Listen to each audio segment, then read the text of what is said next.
Então, prazer. Agora sim, eu estou gravando monitoria no dia certo. Paguei todas as dívidas. E antes que eu crie dívida de novo, já vou gravar aqui a de domingo, também conhecido como 19 de junho de 2022. E agora a gente vai continuar aqui. Tem mais alguns exercícios separados. Esses vão demorar um pouquinho mais, porque a gente vai ter que pensar em relação a mais algumas coisas.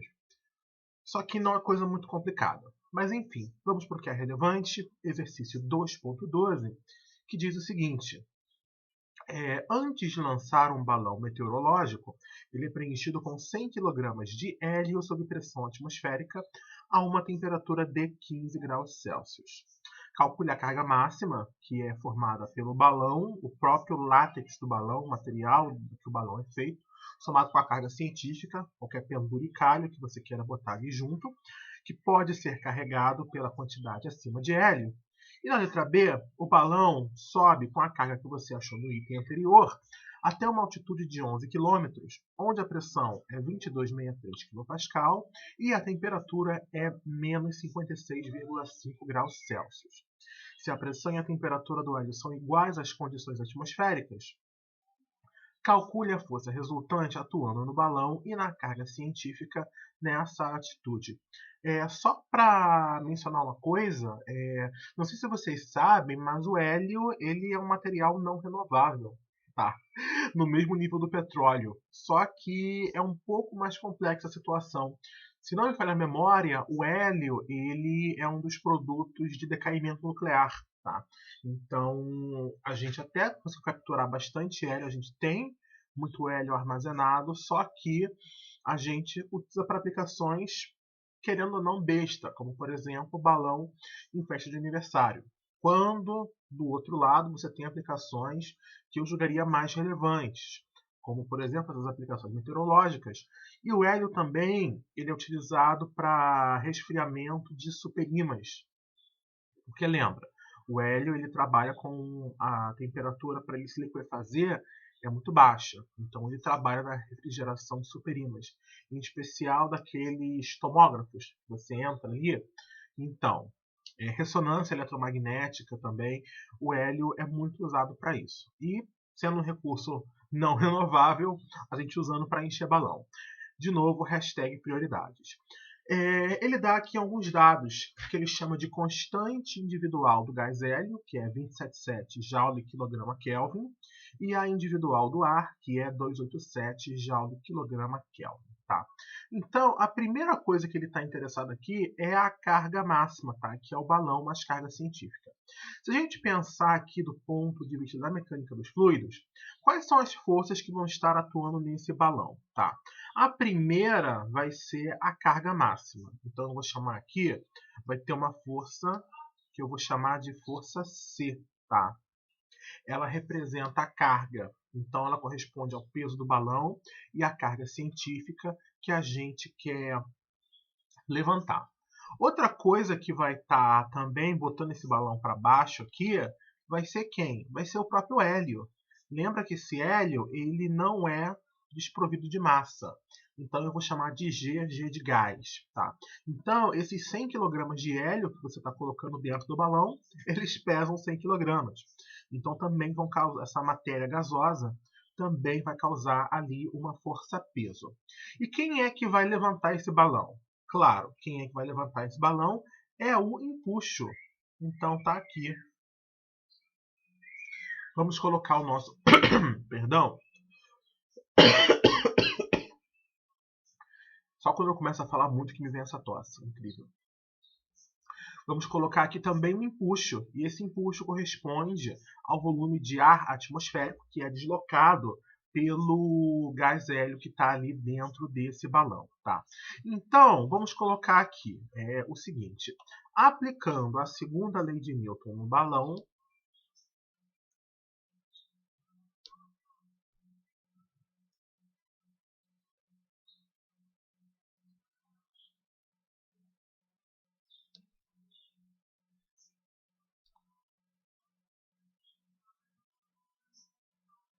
se a gente aplicar a segunda lei de Newton no balão, a gente vai ter o seguinte, que o somatório de forças é igual a massa vezes a aceleração. Mas nosso balão, claro, ele ainda está, não foi lançado ainda na letra A, tá? Então ele está fixo no chão. Então ele não sobe, ele não desce, ele não vai para os lados. Significa que a nossa aceleração é zero. Então nós vamos ter aqui que o somatório de forças vai ser igual a zero. E esse somatório de forças a gente vai dividir nas três componentes do nosso sistema de coordenadas. Somatório de forças na direção x, na direção y e na direção z. Tudo isso vai ser igual a zero. Se a gente botar aqui um sistema de coordenadas bem chinfrim no nosso desenho, eu posso chamar isso aqui de direção z. Tá? Se bem que esse rosa nem eu estou conseguindo encontrar ele direito aqui. Será que o laranja fica melhor? E esse verde aqui? Espera aí. Eu acho que eu já sei aqui. Se eu vim e botar mais um stroke, dessa vez na cor branca, e manda a ordem dele aqui para baixo. Pronto. Se eu vim aqui e adicionar um sistema de coordenadas, então essa vai ser a direção z do meu sistema de coordenadas, a gente vai ver que nós não temos forças nem na direção x e nem na direção y. Então a gente se reduz no somatório de forças na direção z, que vai ser igual a zero. Ótimo, então quais são as forças que a gente está na direção z? Nós vamos ter aqui o empuxo, nós vamos ter aqui o peso do gás, nós vamos ter aqui a carga científica, que é igual a zero. Então, como ele quer encontrar a carga científica, eu já posso reorganizar esse balanço de força aqui para dizer que a minha carga científica vai ser o empuxo menos o peso de gás. Tá? Então, vamos lá focar em calcular. Quem vai ser o peso de gás? Então, o peso de gás vai ser a massa de gás que multiplica a aceleração mg vezes g. Foi uma escolha péssima de letra, porque g também é a aceleração da gravidade, né? Mas então vamos colocar aqui tudo com G maiúsculo, massa de gás que multiplica a aceleração da gravidade. Então, a propósito, isso vai ser 100 kg que multiplica 980,665 metros por segundo ao quadrado. Ótimo. Então, só para já adiantar, isso aqui vai dar 980,665 newtons, tá? Então, essa é o peso de todo esse gás hélio que foi colocado ali dentro do balão. E o empuxo? Ora, o empuxo ele é sempre dado pelo seguinte. O empuxo ele é a densidade do fluido. Que fluido é esse? O fluido que está sendo deslocado pelo meu balão. Nesse caso é o ar atmosférico. Gravidade e o volume de fluido deslocado, tá? Então vamos colocar aqui volume deslocado. Propósito, isso aqui que eu acabei de fazer em cima, deixa para depois essa conta. Vocês vão entender por quê. Então vamos lá. Aqui, lembrando, para o peso do gás hélio, a gente não tinha nenhum problema. Eu conheço e conheço. Aqui eu tenho duas incógnitas. Eu preciso encontrar a densidade do fluido e o volume de fluido deslocado. Então vamos lá aqui. Encontrando a densidade de fluido. A densidade de fluido, a densidade do ar, né? Então vamos colocar aqui a densidade do ar. Lembra que aqui quem aparece é o fluido que está sendo deslocado. Nesse caso é o ar atmosférico. Então vamos colocar aqui. Vamos encontrar a densidade do ar. Eu vou dizer mais o seguinte. Considerando que o ar comporta-se como um gás ideal, isso simplifica bastante a nossa vida. Por quê?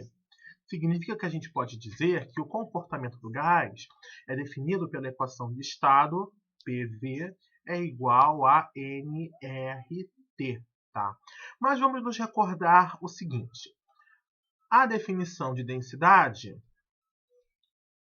mais a definição de densidade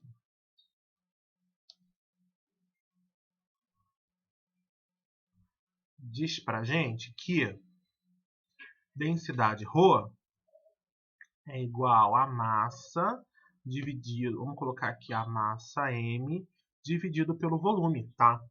Ok, tudo bem. Então, se eu reorganizar isso daqui, eu vou ter que o volume é a massa dividido pela densidade.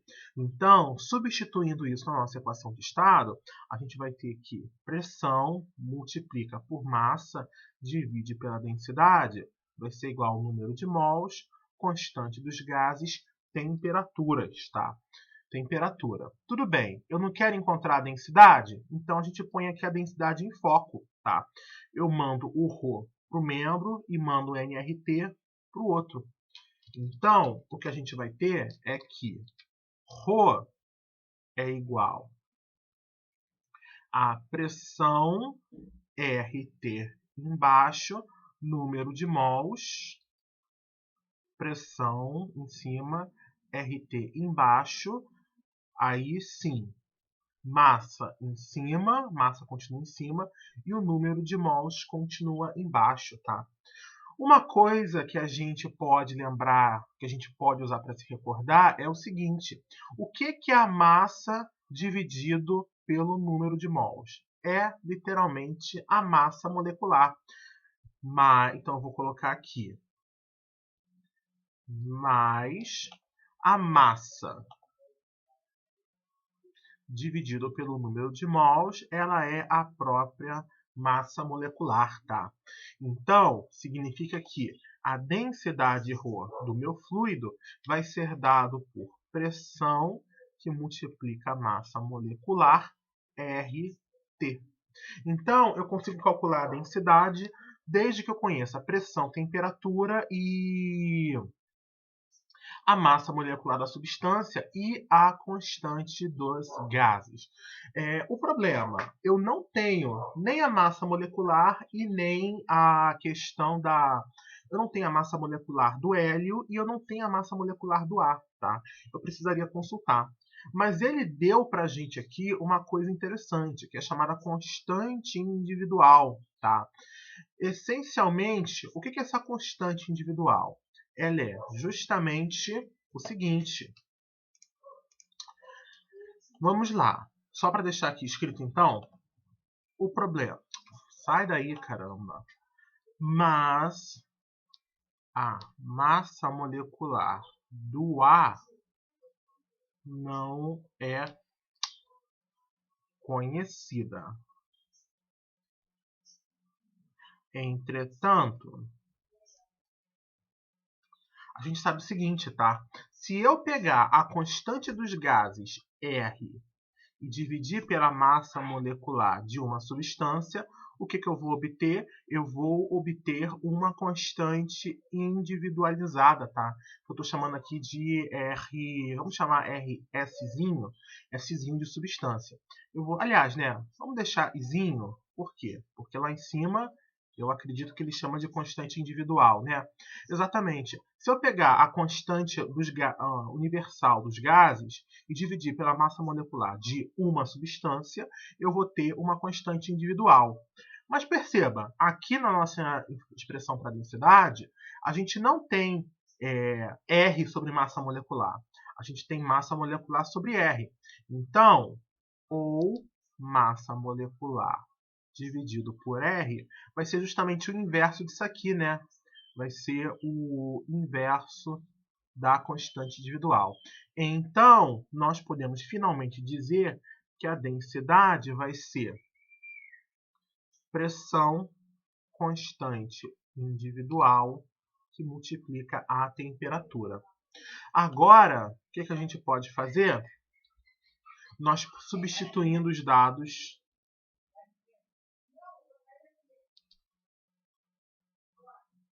Nossa, a maneira está horrorosa, né? Substituindo os dados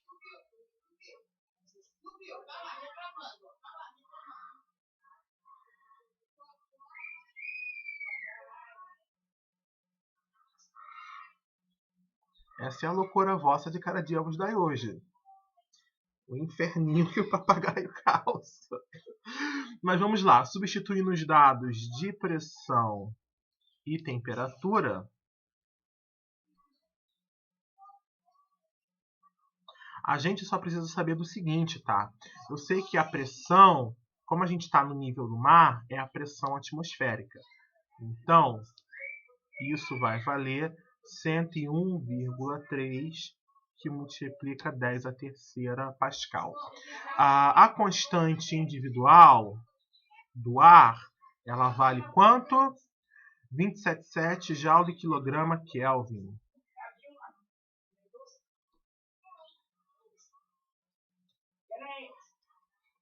E para fechar também a nossa temperatura, qual é a temperatura que ele botou ali em cima? É 15 graus Celsius. Então, 15 graus Celsius mais 283 é 288,15 Kelvin. É isso mesmo, produção? 273,15 mais 15, 288,15. Então agora o que resta é cair de boca para fazer essa conta. Vamos lá? Então a gente vai ter o seguinte, que a densidade do ar a 15 graus Celsius, tá? Lembrando que densidade é a função de P e T, pressão e temperatura. Então vamos colocar aqui uma atmosfera e 15 graus Celsius, nessa condição de pressão e temperatura, será 101,3 que multiplica 10 a terceira. O Pascal, ele é uma pressão, é Newton por metro quadrado. E o Newton é quilograma, é massa vezes aceleração. Quilograma, metro, segunda menos 2, metro a menos 2 aqui em cima. A constante individual vai ser 27,7, tá? O joule, eu não estou lembrado de energia. A energia não me vem à cabeça aqui, qual é a unidade dela. Então vamos ver aqui, energia, tá? A energia, é Newton metro, tá? Então fica fácil, porque um Newton a gente já conhece. Tá aqui em cima, né?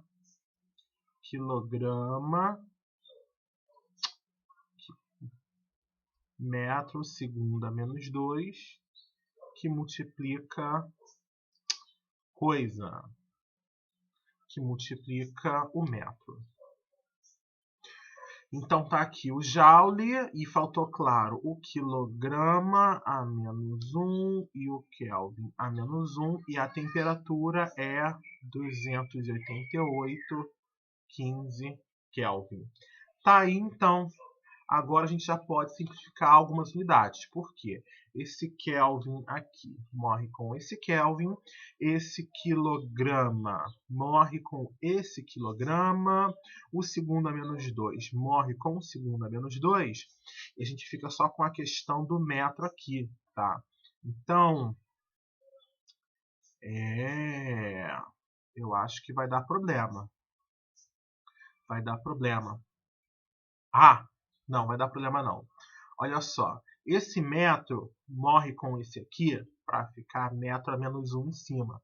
E esse metro ao quadrado embaixo, ele vai como metro a menos 2 em cima. Então isso aqui tudo fica metro a menos 3 quilograma por metro cúbico. Então tá aí, a gente encontrou o que a gente queria, tá? Tá então a densidade da nossa substância, no caso o ar, na temperatura e pressões que a gente deseja. Então, vamos fechar aqui 101,3, 10 a terceira, 27,7, que multiplica 288,15. A unidade vai ser o quilograma por metro cúbico. Então, vamos botar a mão na obra.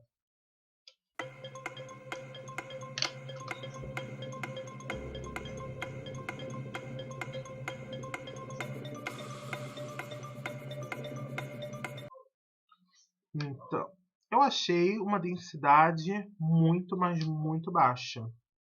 101 a terceira, 10 a terceira, divide por 27,7, 288,15. Eu achei 0,17 quilogramas por metro cúbico. É uma densidade muito baixa. Então, é claro que está errado, né, Rodrigo? Porque você usou a constante do hélio no lugar da constante do ar. Então, na verdade, a constante do ar ela é 287. Então tá aqui, eu trocando as coisas, né? Para variar, não é nada novo sobre o sol para minha pessoa. Então 287 aqui e 287 aqui também. Então deixa eu rebater a conta. 101,310 a terceira, 287, 288, 15. Agora sim um valor coerente, tá? A densidade que eu encontrei vai ser 1,225 quilograma por metro cúbico. Odeio quando você faz isso, sério, de ficar juntando as coisas que eu estou escrevendo. Quilograma por metro cúbico. Tá aí, então. Finalmente a gente resolveu um problema aqui, tá? Que é para calcular a densidade do fluido que está sendo deslocado. A próxima coisa que a gente precisa é calcular o volume deslocado, tá? Efetivamente. Então, eu preciso calcular o volume da esfera, tá? E como é que eu posso calcular o volume da esfera? Ora, eu posso calcular o volume que o hélio ocupa, tá? E eu vou propor o seguinte também. O látex desse balão ele é bem fininho, então ele não contribui de maneira apreciável para essa questão do volume, tá? Então vamos lá. Agora vamos fazer aqui, vou escrever o seguinte: encontrando o volume de ar deslocado, que corresponde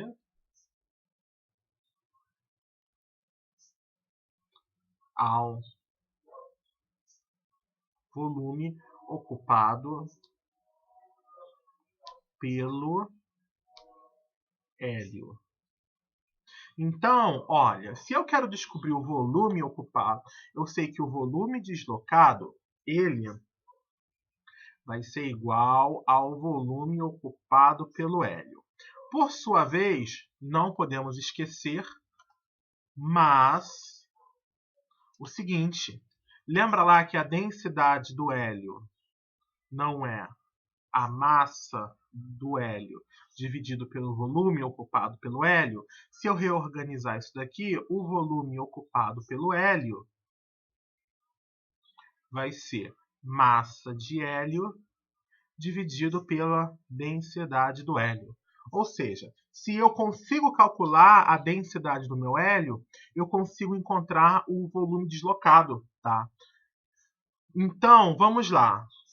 Eu vou fazer as mesmas considerações que eu fiz em cima, tá? Eu não preciso mudar nada.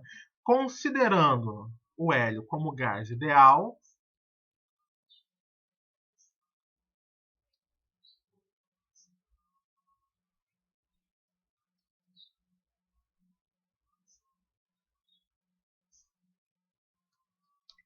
se eu tratar o hélio como um gás ideal, eu vou fazer os mesmos caminhos que eu fiz aqui em cima, tá?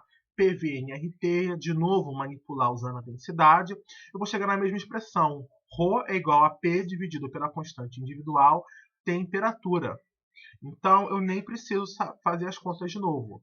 Eu só vou escrever aqui o resultado final. É P, constante individual, que multiplica a temperatura.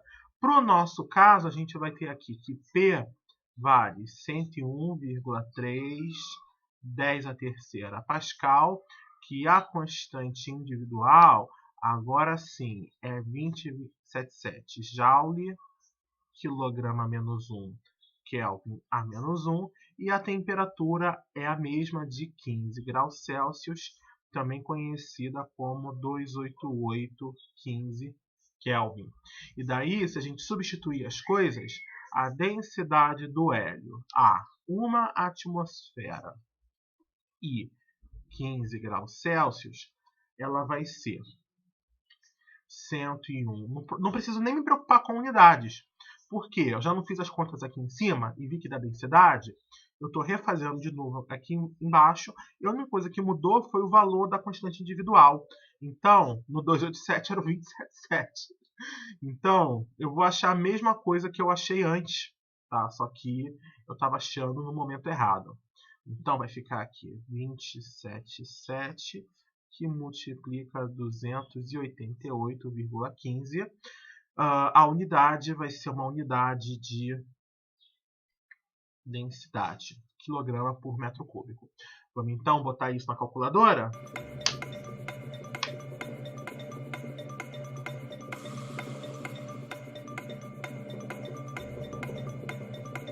Pronto. Então, tá aqui. A densidade eu achei... A densidade que eu encontrei é 0,169561693. Então tá aqui, arredondadinho. 1693 quilogramas por metro cúbico. E por isso está aqui explicado o motivo da gente usar o hélio, por exemplo, como balão de festa, para fazer o balão flutuar. Ele é só, né? Aqui a relação fica um pouco difícil, mas vamos lá. 1.225 divide 0.1693. Ele está aí, ele é em torno de 7 vezes menos denso do que o ar atmosférico, na mesma condição de temperatura e pressão. Por isso que ele flutua e a gente usa como balão de festa. Acho que não deveria, mas isso é eu, né? Eu e minhas opiniões radicais. Enfim, agora, depois de calcular todas essas densidades, aliás, eu calculei a densidade do hélio, mas não acabou, né?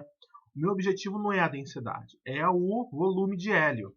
Então, o volume de hélio, ele vai ser a massa de hélio dividido pela densidade do hélio. Isso vai ser 100 kg divide por 0,1693 kg por metro cúbico. Então, vai ficar aqui, né? 100 divide 0,1693. Eu achei aqui 590,667. 590,67 metro cúbico. Então, não é um balão nem um pouco pequeno, tá? Se esse balão fosse um balão quadrado, vamos tirar aqui a raiz cúbica. Seria um balão com 8,40 metros de lado, tá? 8,40 metros é quase um prédio de 3 andares. Imagina, então, um prédio de 3 andares, se bem que o P1, aquilo, né? A altura do P1, um cubo com um cubo de aresta da altura do P1 ali, tá? Então, tenha noção que o balão, ele é um balão grande, tá? Então, vamos lá. Uma vez resolvido todos esses problemas, agora eu posso achar a minha carga científica, que vai ser o empuxo menos a massa do gás. Então, vamos lá. Vou escrever o seguinte. Agora, é possível calcular a carga científica. A carga científica tem que estar junto com o peso do balão, né? O látex do balão. Então, vamos manter aqui só carga. Então, lembra lá que a carga ela vai ser igual ao empuxo menos a massa do gás hélio. Então, o empuxo ele é dado pela seguinte expressão. Densidade do ar, nesse caso é o fluido sendo deslocado, de novo eu repito isso, gravidade, volume de hélio, que também corresponde ao volume deslocado. Então, isso vai ser 1,225. Aliás, vamos então encontrar o seguinte aqui. Se a gente substituir a fórmula, vai ser ρ do fluido, gravidade, volume deslocado, menos massa do gás, nesse caso é hélio, né? Eu vou colocar aqui massa de hélio, gravidade. A gravidade ela acaba se repetindo aqui, tá? Então eu posso colocar ela em evidência e mandar para o outro membro. Lembra lá que massa, o que é força? Força não é massa vezes aceleração? Então, se eu pegar uma força e dividir pela aceleração, o que eu vou ter é a massa. Daí, eu encontro a massa de carga que eu consigo carregar nesse problema, tá? Então, mas você também pode encontrar aqui como uma força peso, tá? São duas maneiras diferentes de você expressar a mesma resposta. Mas enfim, eu vou colocar G aqui em evidência, densidade do fluido, volume deslocado menos a massa de hélio. Então, o que a gente vai ter aqui?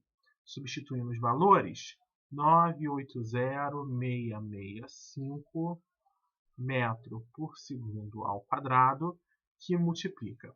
A densidade do fluido é 1,225, que multiplica o volume deslocado, que é 590,67. Lembrando, a unidade é quilograma por metro cúbico, que multiplica por metro cúbico. Então, vai ser só o quilograma. Vamos lá aqui, subtraia disso a massa de hélio, que é 100, tá? Então, tá aí. E lembrando, massa vezes aceleração é uma força. Então, a nossa parte numérica vai ser 980,665, 1,225, que multiplica 590,67 menos 100, tá? E a unidade vai estar em newtons. E se eu achar isso aqui, fizer só a parte de dentro, eu vou achar a resposta em quilogramas, tá? Então, vamos achar aqui. A carga, ela vai valer...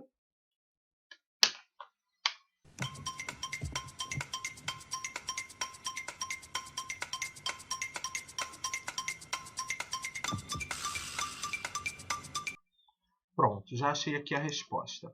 A carga para esse problema vai ser 6.115 newtons.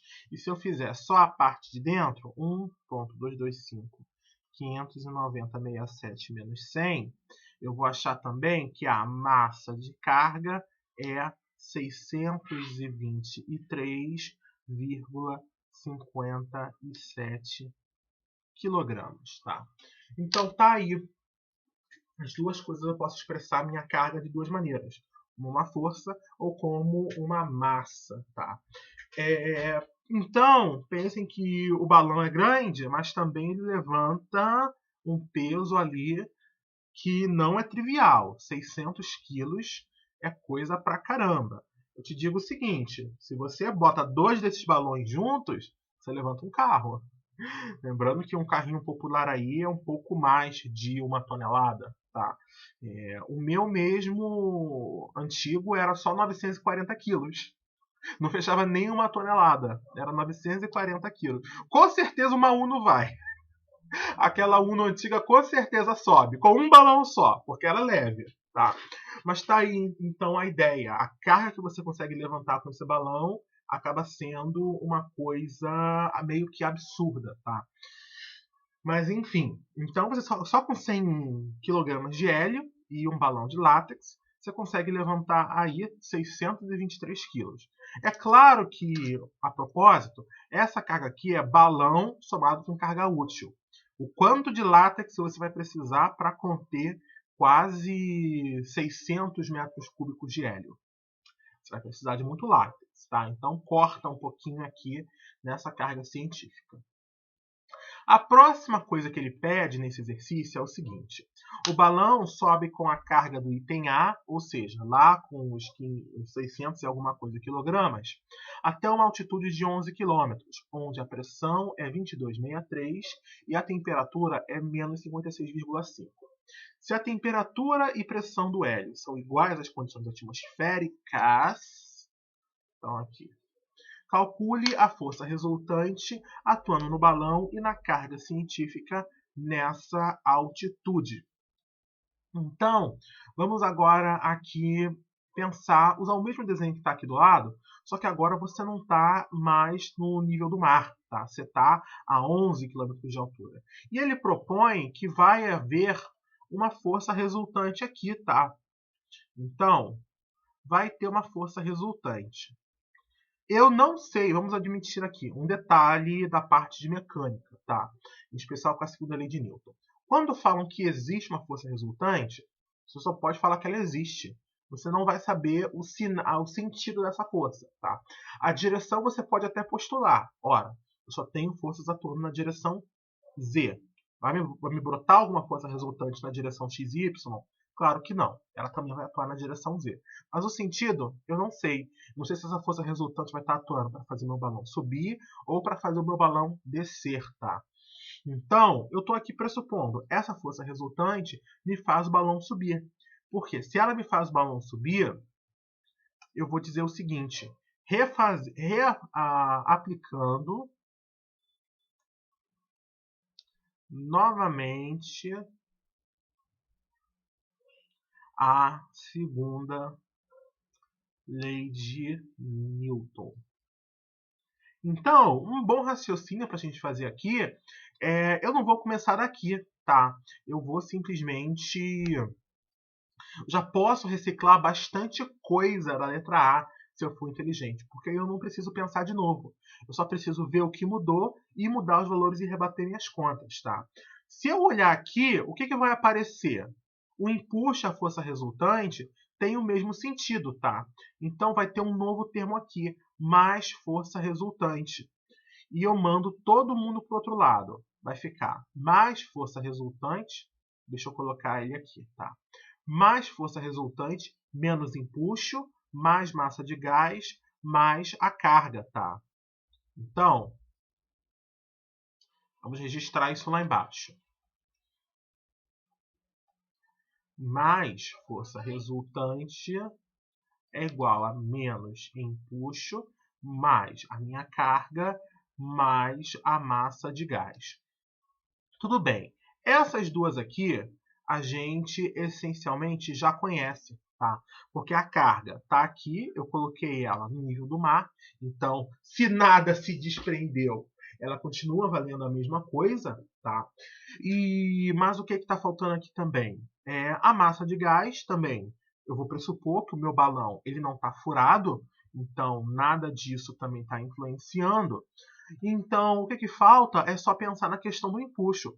Porque o empuxo, lembra lá, o empuxo era a densidade do fluido sendo deslocado, nesse caso é o ar atmosférico, e o volume do meu balão, tá? Que eu aproximei como sendo o volume de hélio.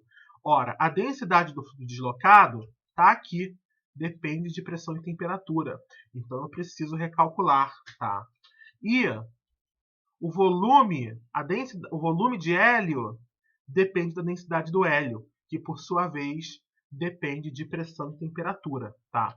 Então, eu só preciso dizer o seguinte, como, vamos botar aqui, como o empuxo é igual à densidade do fluido, gravidade, volume deslocado, é preciso recalcular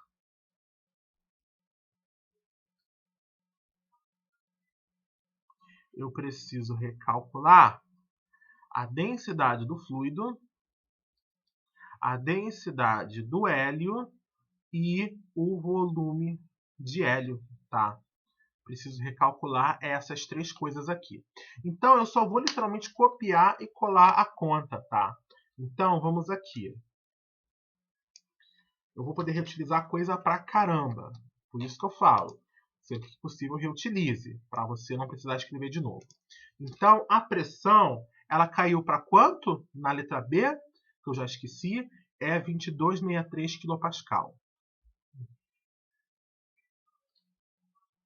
Então, a pressão aqui agora é 22,63 kPa. E a nova temperatura, eu também não lembro, é menos 56,5. Menos 56 graus Celsius e meio. Então, deixar aqui registrado.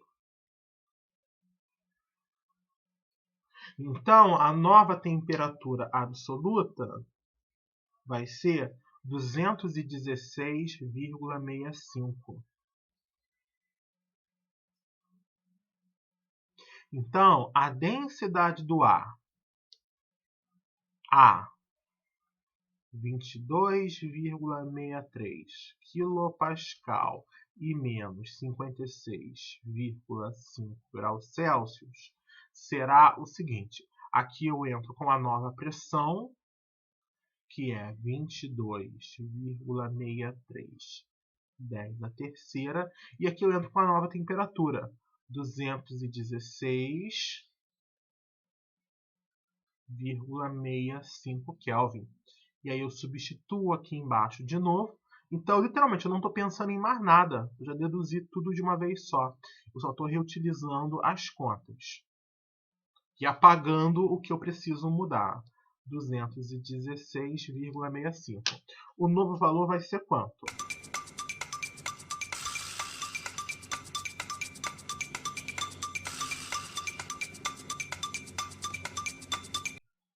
Eu encontrei aqui a nova densidade é 0,363952, 2 cai para 0, 395, arredonda para cima, 3640.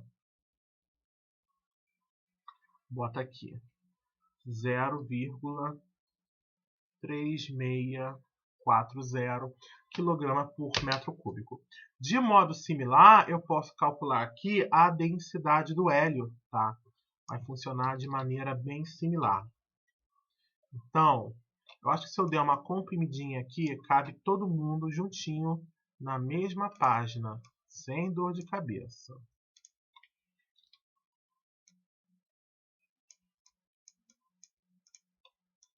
Ah, mas eu não falei que cabia? Então, vamos lá. A densidade do hélio, de novo, nas mesmas condições de temperatura e pressão, vai ser 22,63 quilopascal menos 56,5 graus Celsius. A gente substitui aqui em cima, substitui embaixo, tá? 22,63, 10 a terceira, 216,65. Vamos lá encontrar a densidade do hélio?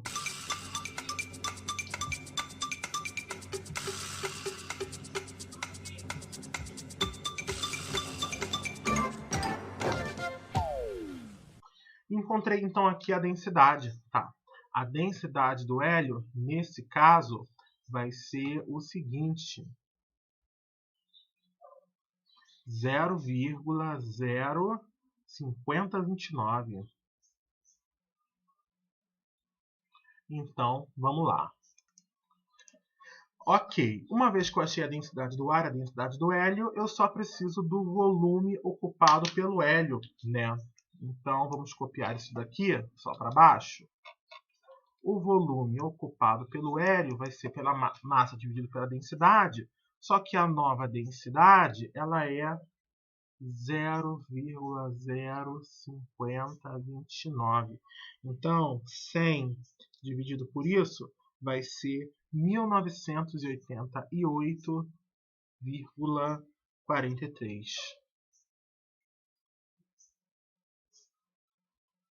metro cúbico. Então, perceba que o volume ele quase que quadruplicou, tá? Quase que quadruplicou. Então, só para tirar uma raiz cúbica aqui, como exemplo de comparação, a gente cresceu, se o nosso balão fosse quadrado, a gente cresceu da altura do P1 para 12 metros e 57, quase. A gente saiu de 3 para 4 andares e mais um pouquinho, tá? Então imagina, parece que cresceu pouco, né? A aresta cresce pouco, mas o volume, lembra, ele é ao cubo, ele cresce muito mais rápido do que a aresta, tá? Mas então o nosso balão ele aumentou de tamanho, não é à toa que é feito de látex, tá? Então tem que ser um material bem flexível. Enfim, com tudo isso, eu já consigo calcular então a minha força resultante, tá? Lembra que ela não era empuxo, carga e massa do gás? Então vamos lá, partindo para o cálculo da força resultante.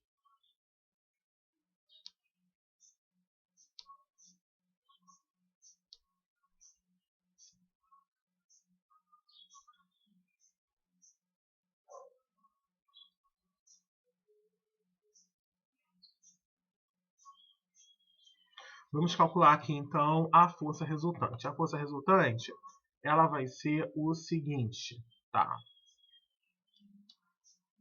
Menos empuxo. Só que o empuxo é densidade do fluido, gravidade e volume de hélio. Então vamos lá. Densidade do fluido vai ser 0,3640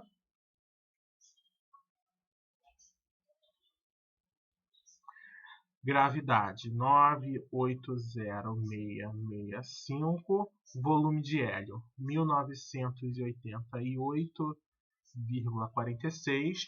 Fechei a parte do empuxo. A carga era 615 e a massa de gás que multiplica a gravidade vai ser 100 que multiplica 980 vai dar 980,665. E tudo, como no final, vai ter unidade em newtons. Vamos lá colocar na massa?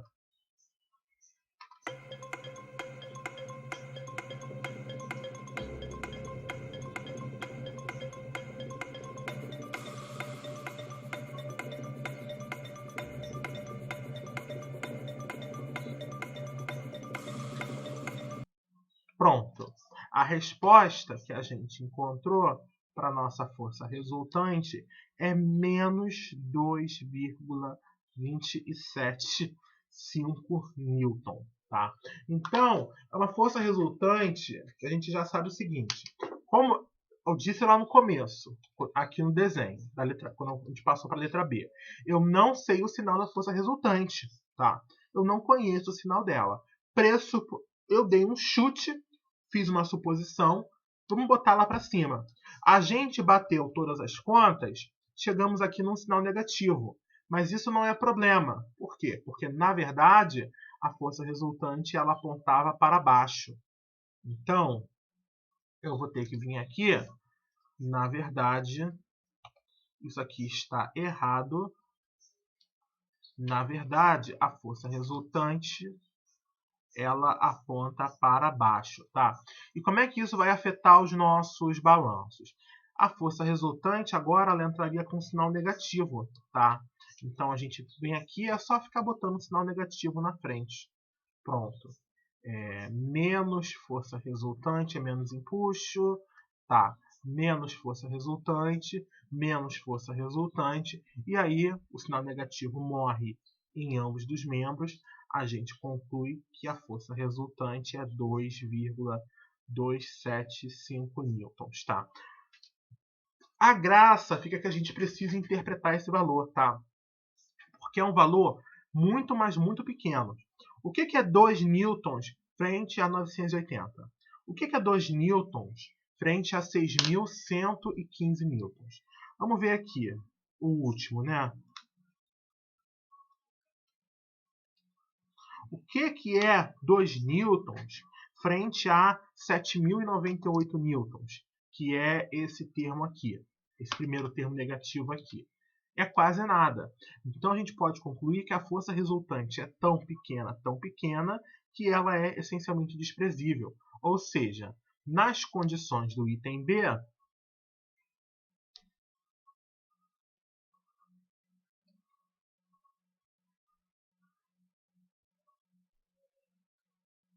o balão está em repouso. Ou seja, por ele estar em repouso, como eu só levei em consideração as forças que atuam na direção Z, ele não sobe nem desce. Tá? Então, Lembra que a gente está numa atmosfera. A atmosfera ela tem os seus ventos por aí. Então ele pode estar indo, se movimentando para a esquerda, para a direita, para frente e para trás. Mas ele não vai subir e nem vai descer.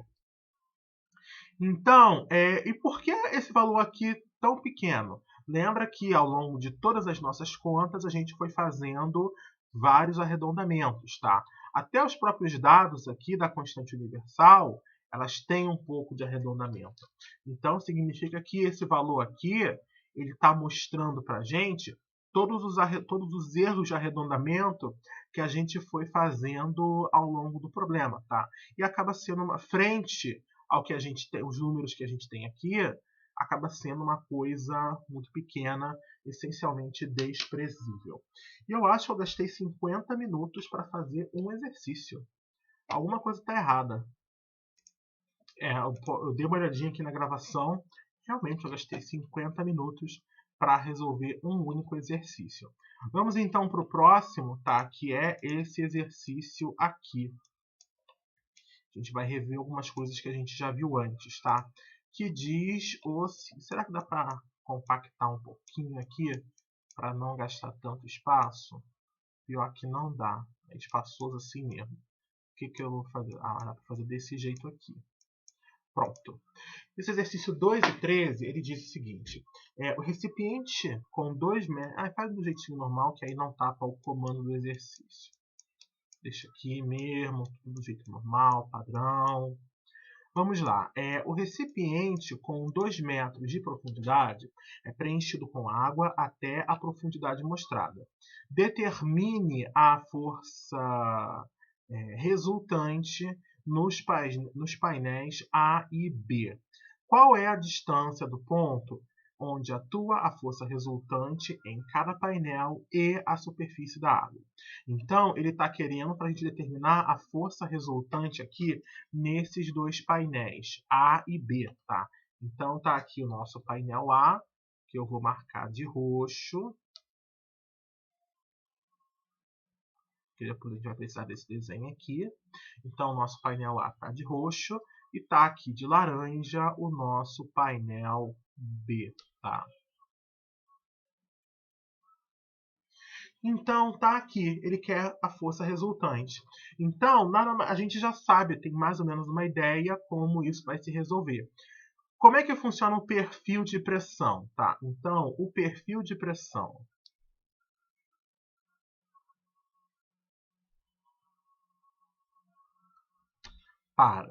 Deixa eu... Meu dedo aqui estava batendo no computador. O perfil de pressão para este fluido, ele é o seguinte, tá? Ele é dado pela equação. A gente já comentou. Eu não considero a questão da pressão atmosférica, porque ela sempre atua dos dois lados, tá?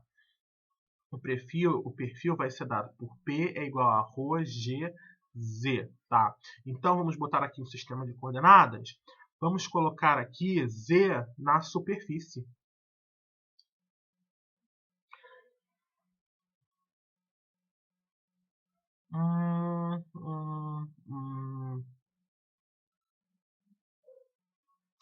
Não, vamos botar Z aqui embaixo. Botar Z aqui embaixo. Botar a direção Z aqui. Eu estava tentando lembrar o que eu tinha feito anteriormente. Se a gente bota Z aqui embaixo, Z ele vai estar para o painel A. Isso aqui, meu Deus, que coisa triste. Então, para o painel A, a gente vai ter aqui que Z ele vai estar de 0,6 até, ou seja, daqui até, qual é a outra? 0,6 mais 0,9 é 1,5. Então, ele vai valer de 0,6 até 1,5 metros, tá? Então, esse é o intervalo de validade do perfil de pressão para o painel A. E para o painel B, que é o laranja, a gente vai ter que o Z ele vai estar entre 0 e 0,5. Ele vai estar entre 0 e 0,6 metros, tá? Então, tá aqui os valores. Daí, o que a gente vai ter que fazer? A gente vai ter que tratar cada painel separadamente, tá? Por quê? Porque cada um, apesar de ser a mesma equação do perfil de pressão, os intervalos de validade de z, tá? O domínio dessa função, usando o termo lá da matemática, é diferente. Tá? Então, eu vou colocar o seguinte. A força resultante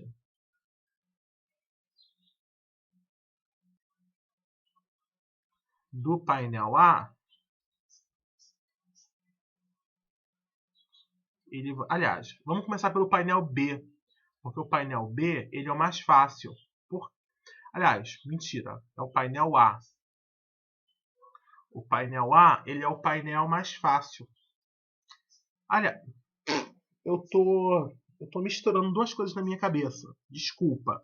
Uma coisa é a magnitude da força resultante e outra é o ponto de atuação, que vai depender do centroide. Tá? Se é para calcular a magnitude da força, que é essencialmente integrar o perfil de pressão, vamos começar por B, porque esse vai ser mais fácil, porque tem um zero aqui, o zero simplifica a nossa vida.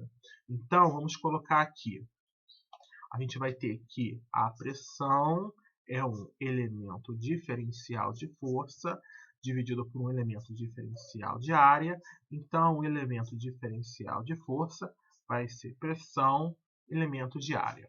Então, integrando aqui a força, a gente vai de zero até a força resultante. Isso vai ser igual a ρg integral na área de z. A gente vai ter aqui, então, eu tenho que gerar a área do painel B, tá?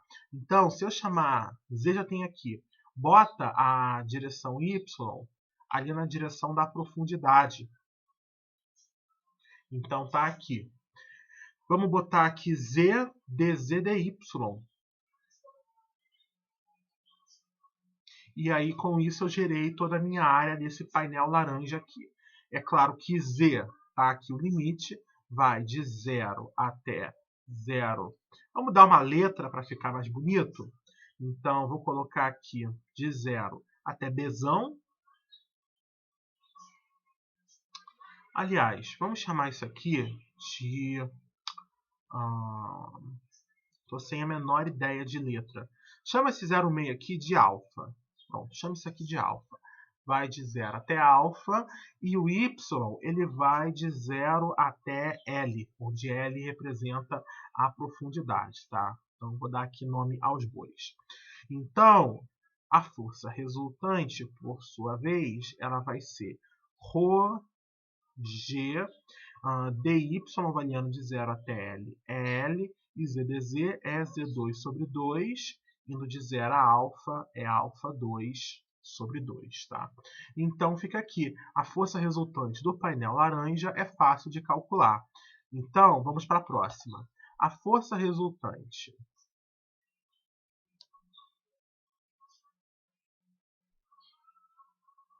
do painel B, que é o roxo, ele vai ser um pouquinho diferente. A gente vai fazer exatamente a mesma coisa. Integral de 0 até força resultante do elemento de força. Ele vai ser ρg, integral dupla aqui. O perfil de pressão é o mesmo, é o ρgz, dz, dy. A única coisa que vai mudar de um para o outro vai ser a questão dos limites de integração. No painel A, o z está de 0,6 até 1,5. Então, vamos colocar ele indo. Isso aqui tudo vale alfa, tá? E vamos chamar isso aqui tudo, então... Vamos chamar isso aqui tudo de beta, tá? Então, vamos colocar aqui o z, ele vai de alfa até beta, e o y continua indo de 0 até L. Então, a gente vai ficar aqui com força resultante é igual a ρgL,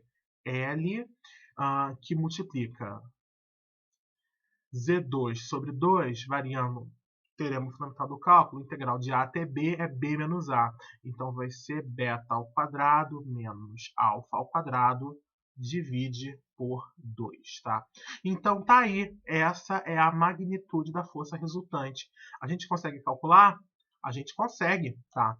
Então, vamos colocar aqui.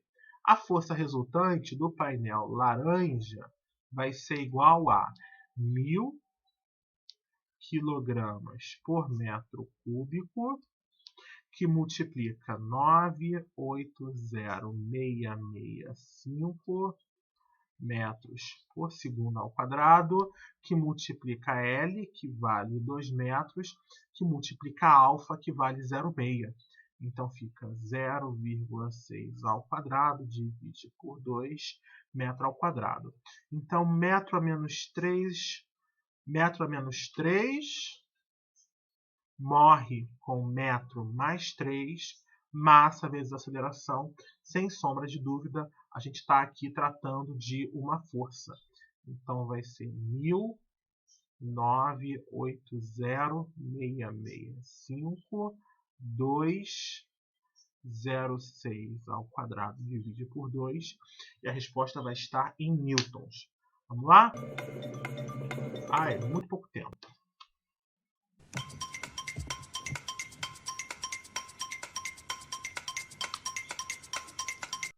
Pronto. A magnitude da força aqui é só essa mixariazinha, tá? Meu querido, pode sair, por favor? É só essa mixariazinha de 3.530 newtons, tá? Essa é a força resultante. Então, a gente vai até obter um resultado interessante em relação a isso. Vamos partir, então, para a força resultante do painel roxo? Então, a força resultante do painel roxo vai ser, de novo, 1000 kg por metro cúbico, gravidade, o nosso velho 980.665. Vamos lá, o L continua valendo 2 metros, nada mudou. Então, a gente vai ter aqui B ao quadrado, aliás, B não, beta ao quadrado vale 0,9. Então, a gente vai ter aqui 0,9 ao quadrado menos 0,6 ao quadrado, divide por 2. A unidade não mudou, e como nada mudou, eu já conheço a unidade da saída. Vai ser tudo, essencialmente, eu só vou repetir aqui a parte numérica, que será inserida na calculadora. 0,9 ao quadrado, 0,6 ao quadrado, divide por 2, a unidade vai ser em newton. Vamos lá?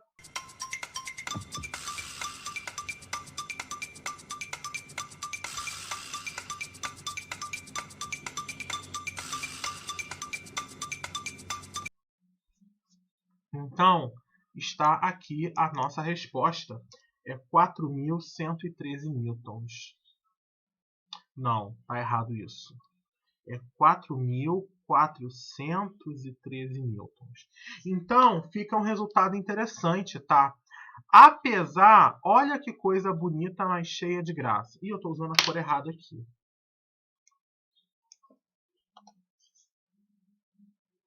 Eu estou aqui utilizando a cor errada, tá? Então, é o nosso painel roxo aqui.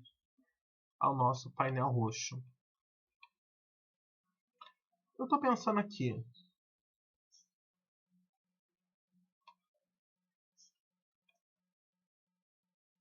Deixa eu só verificar uma coisa.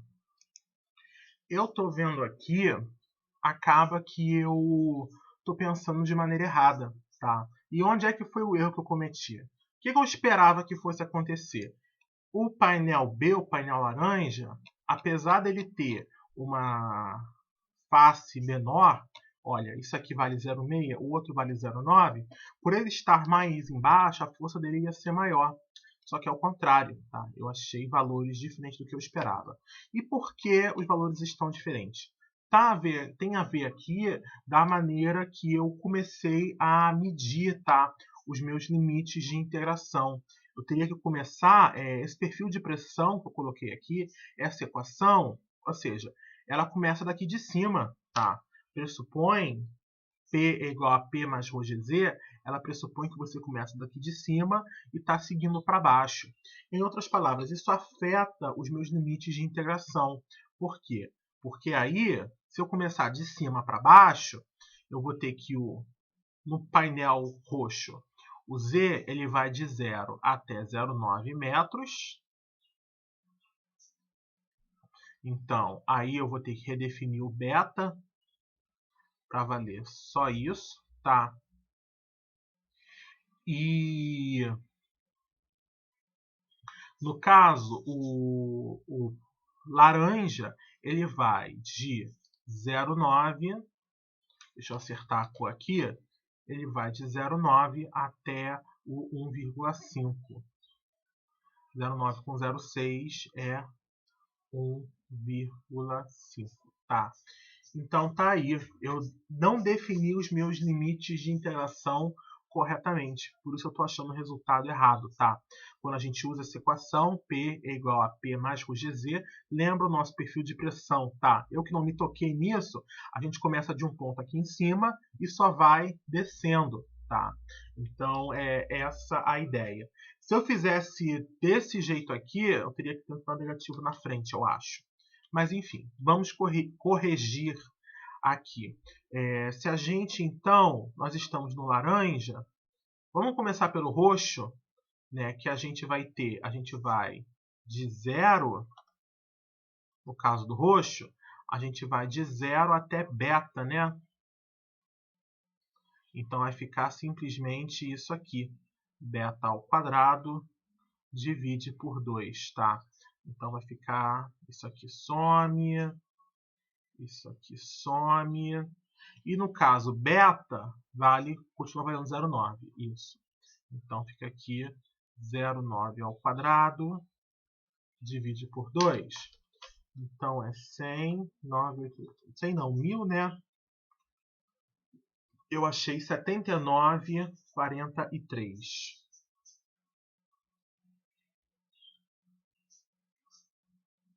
E aí a mudança vai ficar aqui em cima. A gente vai de beta até alfa. E alfa agora ele vai ter que compreender daqui do topo até o fundo. Então eu vou botar até de laranja aqui. Isso aqui é o alfa, tá? Então o beta começa aqui, a gente começa no beta e vai finalizar lá no alfa. Então a integral de A até B é B menos A. Isso aqui está errado. A gente começa no beta e termina no alfa. Então vai ficar A até B é alfa ao quadrado menos beta ao quadrado. Então vai ficar aqui 0,9 menos 1,5 ao quadrado. Aliás, né? 1,5 menos 0,9. Senão vai ficar negativo.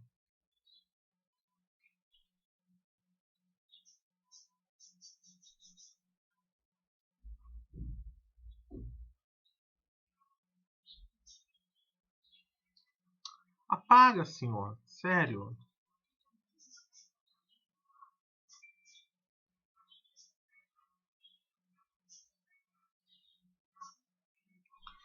E aí eu posso finalmente botar tudo isso na calculadora. 1,5 ao quadrado, tira 0,9 ao quadrado. Aí sim, eu achei 14.121. 576, 14.122 newtons. Então, perceba, apesar do painel roxo ser um painel maior, ele tem 0,9 de altura por 2 de profundidade, o meu painel roxo ele é maior, mas olha a força, é só 8 kN, tá?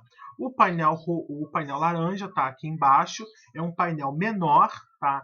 Ele é só 0,6 por 2, só que olha a força do painel laranja, 14.122, tá? Um pouco menos do que o dobro em relação ao painel roxo. Por que isso é causado? É justamente causado por causa da profundidade, tá? Então, quanto mais fundo, você pode até ter ser um pedacinho pequeno, mas aquele pedacinho pequeno, se tiver muito profundo, ele vai estar sujeito às forças absurdas, tá? Agora me falta aquela palavra que eu esqueci no outro dia, que só tinha em inglês, tá? Eu acho que é... Vamos aqui agora dar continuidade. Eu acho que eu já falei tudo o que tinha que falar. 1h10 de gravação. 9 minutos e 30. Essa daqui é próspera essa questão. Não muito... Opa, não, tem alguma coisa que eu não estou querendo mexer aqui. Isso. Pronto, tá aqui. Vamos lá. O recipiente cilíndrico A, de peso desprezível, contém um bloco B de 2 kg. Se o nível de água do tanque cilíndrico é H igual a 0,5 metros antes do recipiente ser colocado no tanque, determine o valor de H quando o recipiente A flutua na água. Tá? Então, o que a gente vai ter que encontrar? Tá?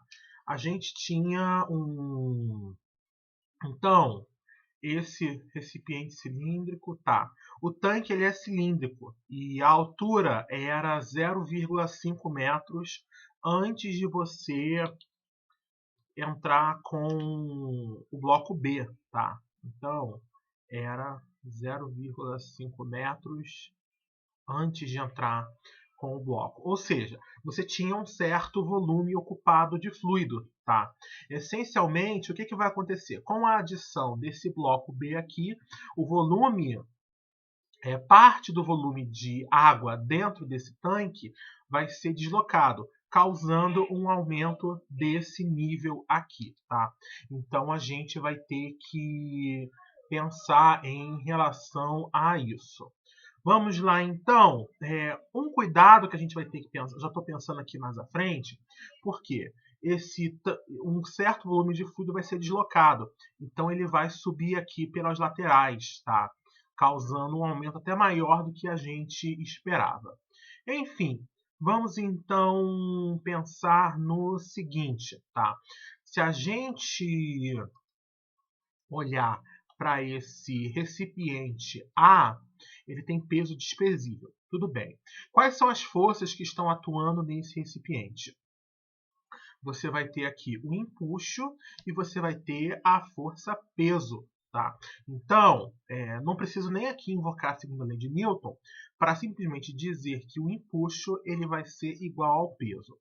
Então, o empuxo é sempre densidade do fluido, gravidade, volume deslocado, e isso vai ser igual a massa vezes gravidade. Vou colocar aqui massa, C de massa do corpo. Então, a gravidade pode morrer dos dois lados. Então, o volume deslocado vai ser a densidade do fluido dividido pela massa do corpo, tá? Então, o volume deslocado ele vai ser igual à densidade do fluido. No caso, é água. Então, é 1000 kg por metro cúbico. A massa do corpo é 2 kg. Tá? Então, tá aí. Vai ficar, então... Tem alguma coisa errada aqui. Eu já vi que se isso fosse verdade ia dar 500. Só que a unidade, metro menos 3, está errada. Por quê? Porque eu errei aqui em cima. O volume, ou mando a densidade de lado, vai ser massa dividido por densidade. E não densidade sobre massa, como eu havia feito anteriormente.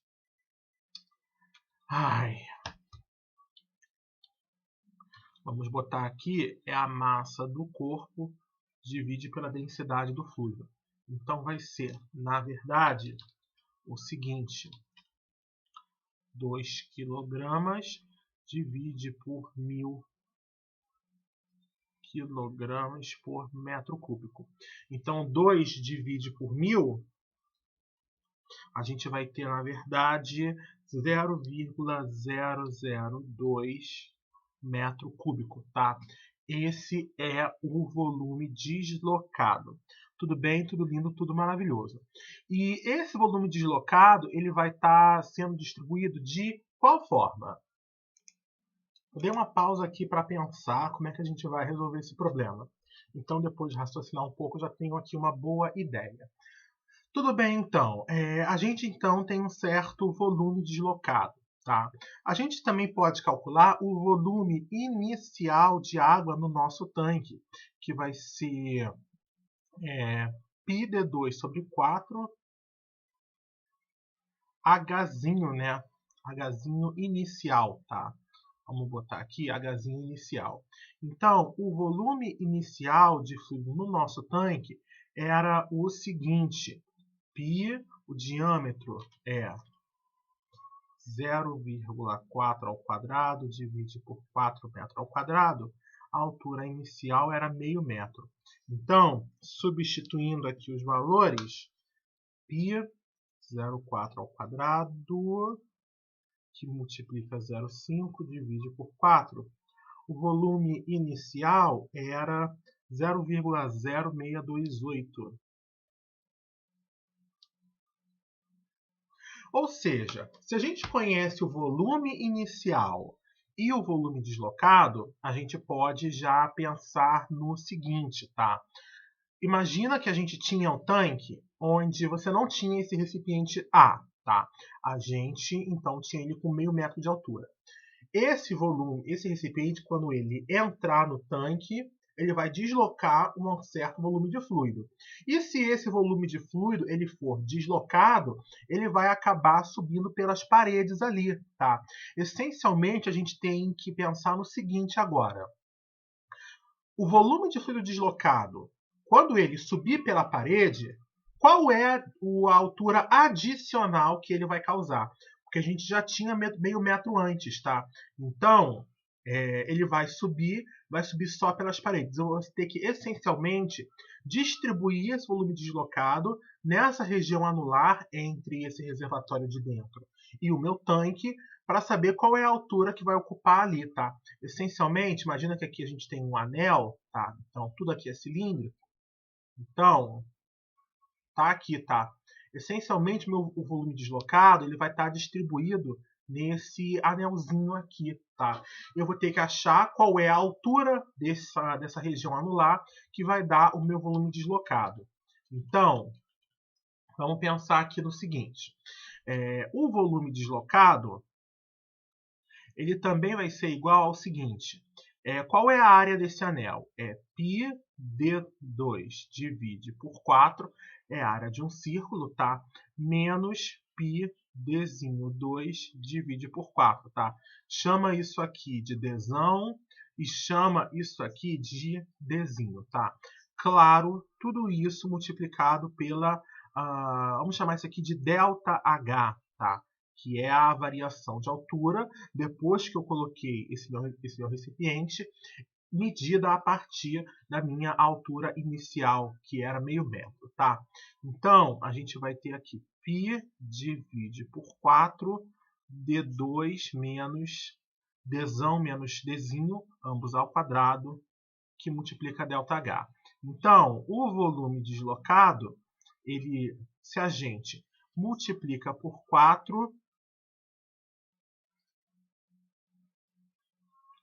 multiplica ele por 4 e divide por π dzão ao quadrado menos dzinho ao quadrado, isso vai ser igual ao ΔH. Então, substituindo os dados do problema, ΔH é 4 que multiplica 0,002 metros cúbicos, e embaixo aqui vai ficar 0,4 ao quadrado menos 0,2 ao quadrado, metro ao quadrado. E metro ao cúbico dividido por quadrado vai simplesmente aparecer metro. Então, na calculadora,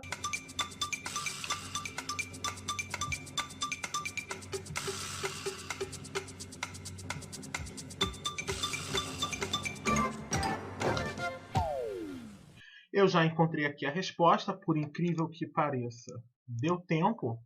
Então, eu encontrei aqui 0,021 metros, tá? Então, essencialmente, a nova altura depois de subir, tá? Então, a gente vai ter aqui que H vai ser HI mais ΔH. Então, a gente tem 0,5 mais 0,021 que vai dar 0,521 metros, tá? Então ele sobe, o fluido, depois que você põe isso daqui, ele sobe quase 2 centímetros, tá? Essa vai ser a nova altura H. Então, em relação a esse exercício, ele é um exercício muito simples, tá? É um exercício muito simples, mas que eu penso que no contexto de prova ele ia acabar derrubando. Por quê? O problema não está na parte de cálculo. O problema está no raciocínio lógico que você tem atrás do problema. O pulo do gato é você entender que o volume deslocado ele vai ficar aqui, ele vai subir somente em um lugar. É nessa região aqui entre o tanque e o recipiente, tá? Então você vai ter que descobrir a subida que o fluido vai realizar aqui dentro dessa região aqui, tá? Então é isso. Não tenho mais nada para dizer. E se eu for falar alguma coisa, é capaz de eu causar mais confusão ainda. Vamos lá então. Esse aqui ele é cabulosíssimo, tá? Mas ele não tem conta. Então, simplifica ou complica a nossa vida? Eu não sei. Mas enfim, vamos lá então dar continuidade. Tem uma coisinha aqui que não era para ter. Mas enfim, vamos lá. Esse 2,15 diz o seguinte: o micromanômetro é usado para medir pequenas diferenças de pressão. Os reservatórios R e a porção superior dos tubos inferiores, ou seja, o reservatório R, esse aqui, e a porção superior dos tubos inferiores, pronto. Essa parte que eu acabei de marcar, são preenchidos com um líquido de densidade ρR, tá? Então, ele usou aqui o peso específico, mas eu usei densidade no comando. Então, vai ficar aqui ρR, aqui vai ficar ρL, e aqui vai ficar ρT. Então, já está aqui feitas as devidas correções. Enfim, enquanto a porção inferior é preenchido com um fluido de densidade ρT, tá? Então, tá aqui, esse marrom mais clarinho. Rho de L de líquido, então o líquido que está escoando dentro do venturi. Rho R é R porque está dentro do reservatório. E T porque está dentro do tubo, tá?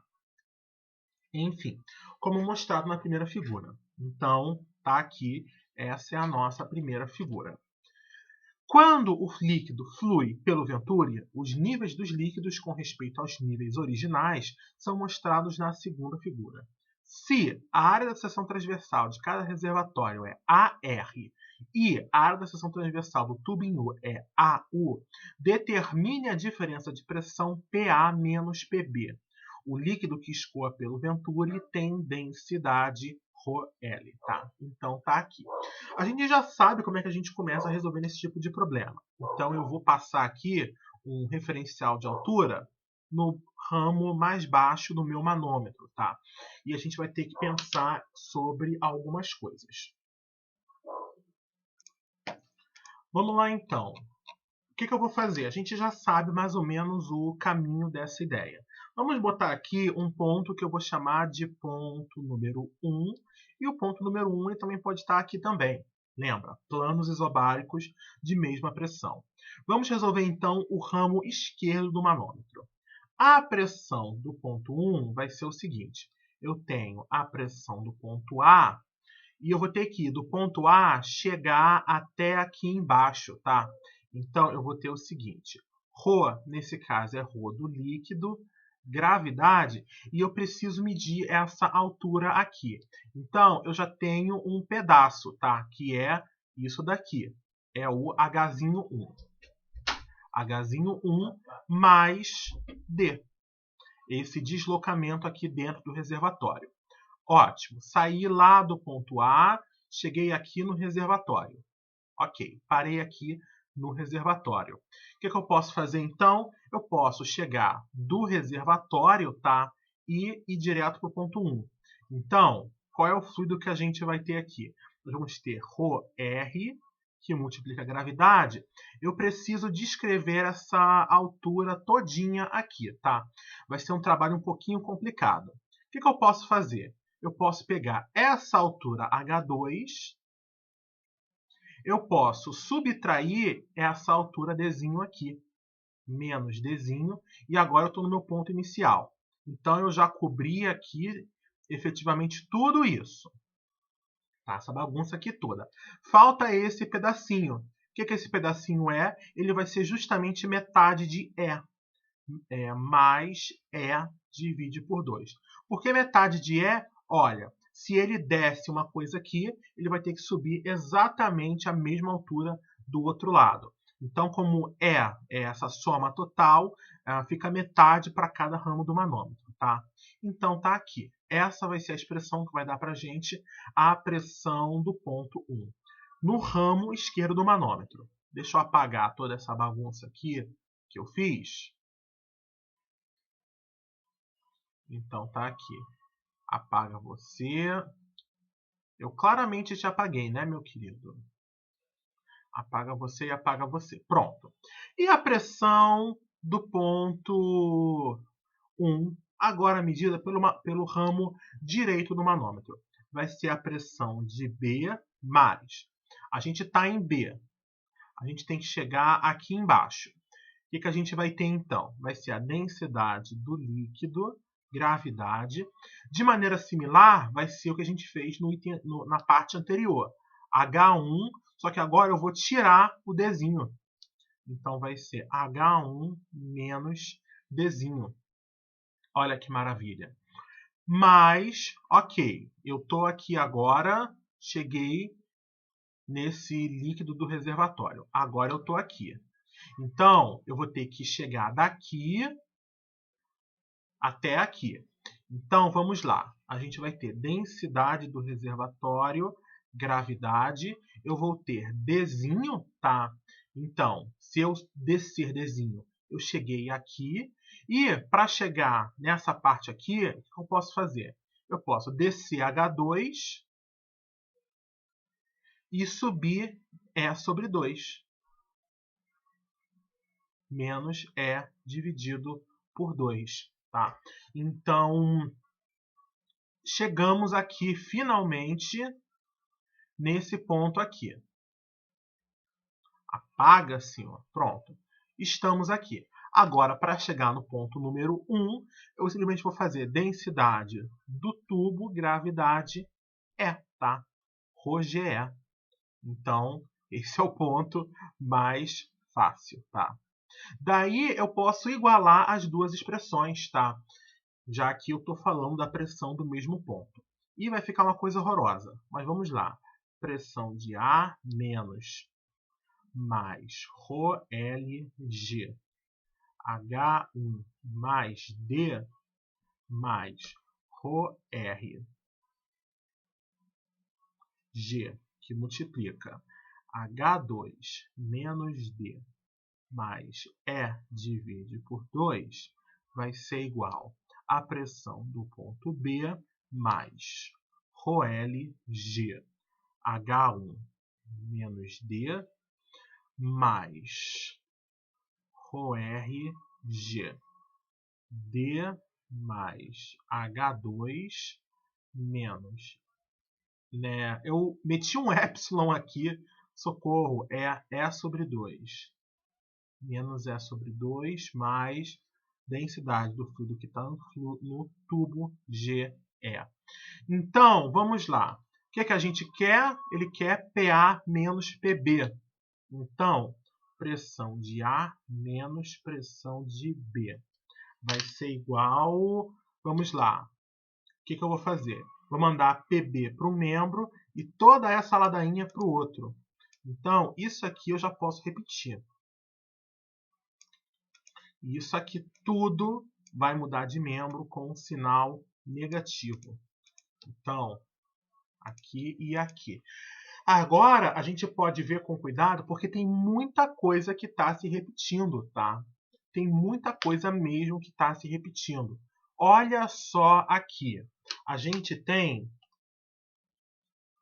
rodolíquido GH1 com sinal positivo e rodolíquido GH1 com sinal negativo. Então, você morre com você. Aqui nós temos menos D, rodolíquido G, mais, menos D, rodolíquido G. Tá? Então,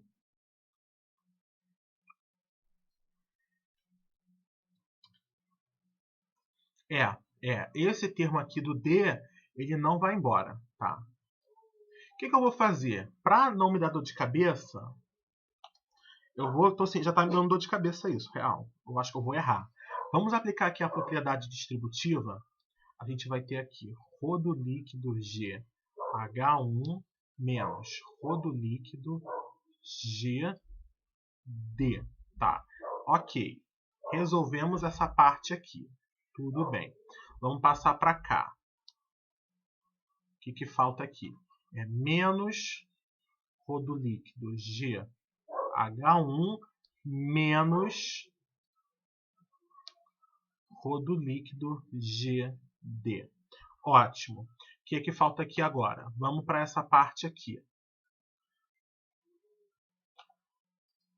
Rho do reservatório GD mais Rho do reservatório GH2 menos Rho do reservatório GE sobre 2. Vamos para essa parte aqui agora.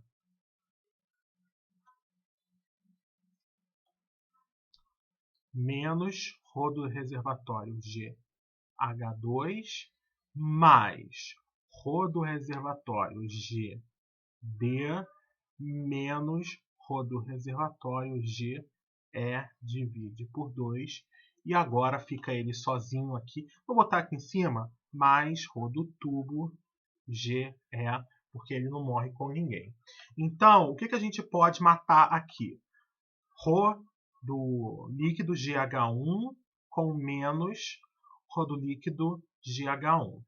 Eu acho que dá para matar aqui Rho do reservatório GH2 menos Rho do reservatório GH2. Dá para juntar aqui mais alguma coisa? Menos Rho do reservatório G é 2, menos Rho G é 2, mais Rho GD, mais Rho GD, Rho LGD. Eu não consigo juntar nada mais do que isso, tá? Então, como é que vai ficar essa situação aqui? A gente vai ficar com PA menos PB, isso vai ser menos 2 Rho LGD,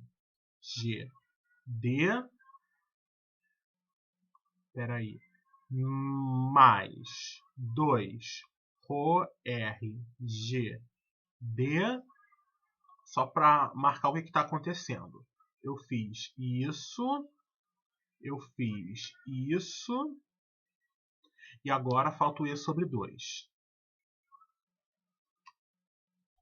Menos Rho R, menos 2, né? Menos 2 Rho R, G, E sobre 2. Não é epsilon, é E. Rho R, G, E divide por 2, tá? E faltou quem, então? Fechou esses dois aqui, né? Mais Rho do tubo GE, tá? Então, vamos lá. O que dá pra gente fazer aqui? Dá para fazer o seguinte. Aqui, nesses dois primeiros, tem bastante coisa que se repete. E aqui também. Eu vou tratar de um jeito separado. Vamos lá. Vai ficar o seguinte. Aqui a gente pode botar menos 2D, porque isso aqui se repete, menos... Aliás, vamos botar aqui mais 2D, ou 2D do lado de fora. Então, você e você já foi cuidado. 2D, G também, né? Eu posso botar aqui 2DG. 2DG, 2DG, 2DG. Aí vai ficar Rho R menos Rho L. Pronto. Fica essa diferença de densidade aí. E aqui, olha, esse morre com esse. Então fica Rho R, GE, Rho T, GE. Então vai ficar aqui mais GE, que multiplica Rho T menos Rho R. Tá? É isso aí que a gente precisa. O que a gente pode fazer então aqui? Vamos pensar com calma, amor e carinho? Eu, essencialmente, isso aqui eu tenho, as densidades. Geralmente eu conheço as substâncias que eu estou trabalhando. Gravidade também é dado. O problema é que eu preciso dessas duas medidas aqui, tá? Eu preciso dessa medida aqui no tubo e eu também preciso dessa medida aqui no que a gente chama de poço, tá? No reservatório do micromanômetro. O problema, você fazer medida no poço é difícil. Por quê? Porque é um equipamento para medir pressões pequenas. Então, você vai observar comprimentos aqui muito pequenos. Então, o erro de medida vai acabar sendo muito grande. Então, como é que eu vou medir uma diferença de pressão minúscula se o meu erro de medida é grande? Não faz sentido. Então, a gente, de alguma forma, vai ter que sumir com esse Dzinho aqui, tá? E o que a gente pode fazer? A gente pode usar essa ideia do seguinte: se sair algum líquido desse reservatório, ele vai ter que aparecer aqui dentro do seu tubo, tá? Ou seja, você vai ter que ter uma igualdade de volume. Então, deixa eu só descer essa figura aqui, que é já do próximo exercício. Acho que não vai, dá tempo de fazer no máximo mais um ou dois. Já são 1h35 de gravação, né? 5h40. Então, fica o seguinte, tá? Se um volume de líquido desce do reservatório, ele deve aparecer no tubo. Ou seja, um volume que sumiu no reservatório aparece no tubo. Eles são iguais. Isso que eu quero falar. Então, qual é o volume aqui desse líquido que foi deslocado? Vai ser D, que multiplica a área do reservatório. D, que multiplica a área do reservatório. E qual é o líquido aqui que apareceu nesse membro? Vai ser a área do tubo, que multiplica E divide por 2. Essencialmente, D vai ser a área do tubo dividido a área do reservatório sobre 2, tá? Então, o nosso PA menos PB vai ser igual ao seguinte: 2 que multiplica AT divide por AR, tá? E sobre 2 que multiplica ρr menos ρl. Mais, tá faltando uma coisa, o G. G tá aí, maravilha. Mais G é ρt menos ρr. E aí, 2 morre com 2, tá? É isso mesmo? É isso. Então, vai ficar o seguinte: AT divide por AR é G, ou melhor, G é ρ do reservatório menos ρ do líquido, mais GE ρ do tubo menos ρ do reservatório.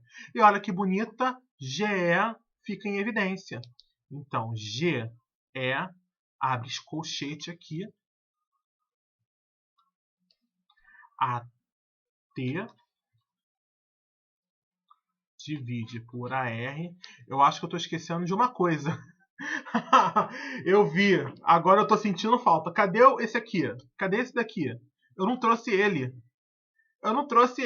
Cadê? Rodotubo GE, né? Eu trouxe ele para você? Ah, não, eu trouxe ele sim. Eu trouxe ele. Morreram alguns. Juntou você com você. Espera aí. Juntou você com você, deu 2. Juntou você com você, deu 2. Juntou você com você, deu 2. E você ficou sobrando aqui. assim. Então, todos os termos desceram. Então, vai ficar aqui o seguinte. Rho do reservatório. Meu querido, não me desacata. A gente fica aqui, Rho do reservatório menos o Rho do líquido, mais Rho do tubo menos o Rho do reservatório e fecha o nosso colchete. Ai, que maravilha! Graças a Deus! Saiu, tá? Saiu. Então não acaba sendo uma coisa muito complicada. Agora, estamos aqui com 1h40. Dá tempo de fazer mais um. Esse aqui, o 2,16, ele é simples. Eu já resolvi ele antes. Então vamos lá. Vamos lá então aqui para o último exercício do dia, porque a gente já está com 1h40 de gravação, tá? E ele diz o seguinte, tá? Considere um iceberg no formato de um cilindro de diâmetro arbitrário, flutuando no oceano, conforme mostrado na figura abaixo. Se o cilindro se estende por 2 metros acima da superfície do oceano, determine a profundidade do cilindro abaixo da superfície. A densidade da água do mar é 1.024 kg por metro cúbico e a do gelo é 935 kg por metro cúbico. O que a gente pode fazer então aqui? Temos aqui o nosso iceberg, vai ser o nosso corpo, e nós podemos, me deixe escrever, pelo amor de Deus, nós podemos aplicar a segunda lei de Newton no iceberg.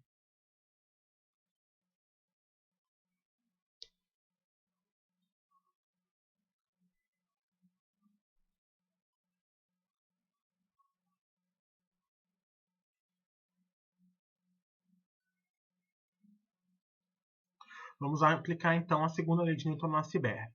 Então, só para lembrar de novo, mais uma vez, a velha ladainha, o somatório de força é igual a massa vezes a aceleração. Mas vamos pressupor que esse iceberg ele não se move de maneira apreciável. Então, o somatório de força vai ser igual a zero.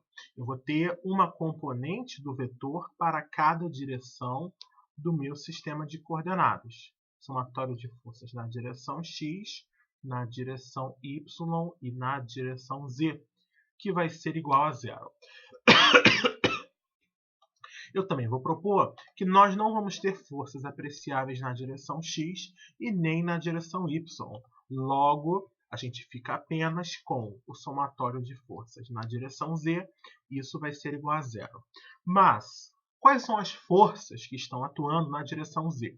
Para esse iceberg, só são duas, tá? Você vai ter o peso do iceberg, então tá aqui o peso do iceberg, e o empuxo, que é realizado pelo volume de água do mar deslocado. Então, vamos lá. Abrindo o balanço de forças,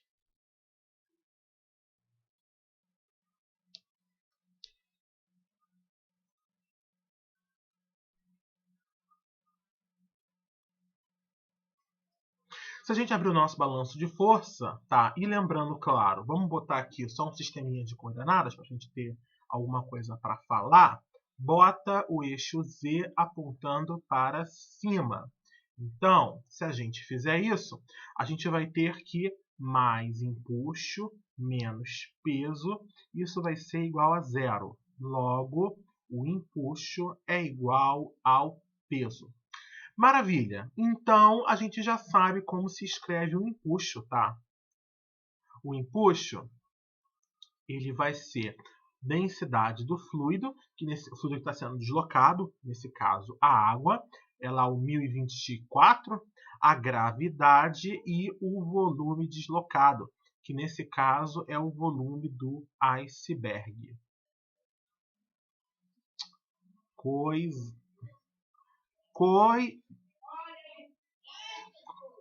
Coisinha, me obedece. Pronto, tá aqui o volume do iceberg e o peso do meu iceberg vai ser, olha, eu não conheço a massa, mas eu conheço sua densidade e conheço o seu volume. Então, eu vou pegar aqui a densidade do iceberg, o volume do iceberg, gravidade, tá? Então, tá aqui. Tudo bem, tudo lindo, tudo maravilhoso. Lembrando que essas informações aqui, elas são conhecidas, tá? E a gente tem apenas aqui essas duas incógnitas. Vamos lá, então, substituir essas duas coisas no balanço de força? A gente vai ter, então, o seguinte, tá? Densidade do fluido, gravidade, volume do iceberg vai ser igual a... Aliás, a propósito, perdão, eu cometi um erro aqui. As duas coisas, elas não são a mesma, tá? O peso é sim, é o volume do iceberg todo, tá? Multiplicado pela densidade, vai dar a massa. Agora, aqui no empuxo, não é o volume do iceberg completo, tá? Eu cometi esse erro aqui, vou corrigir agora. É o volume deslocado, tá? Por quê? O iceberg ele não está completamente submerso. Tem um pedaço dele que está do lado de fora. Então, vamos colocar aqui o seguinte. Volume deslocado. Eu até estava sentindo estranho, porque eu poderia muito bem cortar o volume do iceberg nos dois lados da equação. E, ok, eu vou resolver o que então? Enfim, agora eu tirei esse problema. Enfim, densidade do iceberg, volume do iceberg e gravidade. Então, tá aqui. Eu não sei o volume deslocado e eu não sei o volume do iceberg. A gente vai se preocupar. Então, eu tenho duas equações e uma incógnita. Eu tenho duas incógnitas e uma equação. Não tem como resolver esse problema à primeira vista. Vamos pensar mais um pouquinho. Gravidade vai embora? Então, tá aqui. A densidade do fluido, volume de fluido deslocado, é igual à densidade do iceberg, volume do iceberg. Ok, que maravilha. Como é que eu posso escrever o volume do iceberg? Tá? Vamos nos recordar que do seguinte fato, tá? Este iceberg, ele é cilíndrico. Então, vamos pensar nesse iceberg cilíndrico aqui. Se isso é verdade, então, o volume do iceberg ele vai ser um volume de um cilindro. Π, diâmetro do iceberg. Ai, meu filho, tem hora que tu é irritante, né? Diâmetro do iceberg é ao quadrado, divide por 4, π2 sobre 4 é a área de um círculo, multiplica pela altura do iceberg, que de acordo com o desenho é 2 mais d dado em metros. E o volume deslocado vai ser π, diâmetro do iceberg, coisa... Diâmetro do iceberg ao quadrado divide por 4. E aqui, quem está submerso, é só esse pedacinho D aqui, tá? Então, fica você aqui. Desse modo, levando essas duas informações para essa conta aqui em cima, a gente vai ter que a densidade do fluido, que multiplica π, diâmetro do iceberg ao quadrado divide por 4 dzinho, é igual a densidade do iceberg, π, diâmetro do iceberg ao quadrado divide por 4, 2 mais d. Tá? Então, algumas coisas se repetem em ambos dos membros da equação, então a gente fica com o seguinte. Densidade do fluido que multiplica D é igual à densidade do iceberg que multiplica 2 mais D. E aí eu só tenho que botar D em evidência, tá? Para conseguir resolver esse problema. Então, vamos lá. A densidade do fluido que multiplica D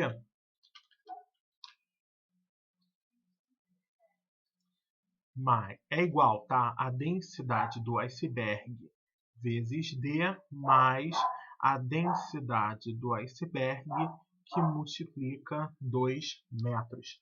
Então, passando, vamos lá, quem é mais denso? É o fluido, tá? Então, densidade do fluido menos a densidade do iceberg, multiplica os dois por D, vai ser igual à densidade do iceberg, que multiplica 2 metros.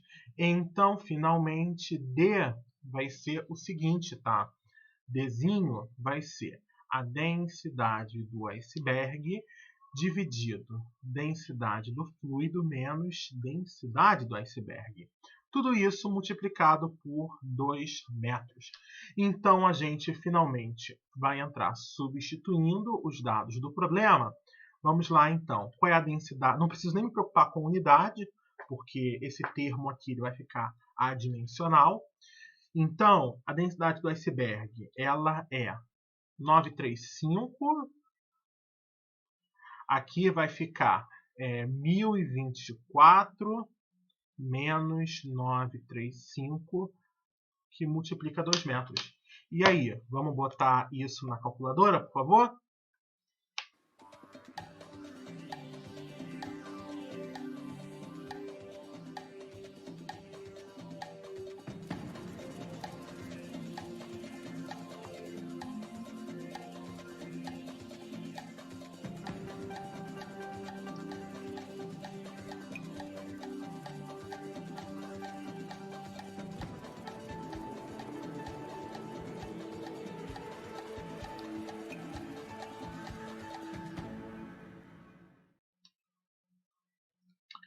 Então, o que eu encontrei aqui, tá, tem uma ligeira diferença com o que eu encontrei antes, mas é muito próximo, deve ser algum erro de arredondamento.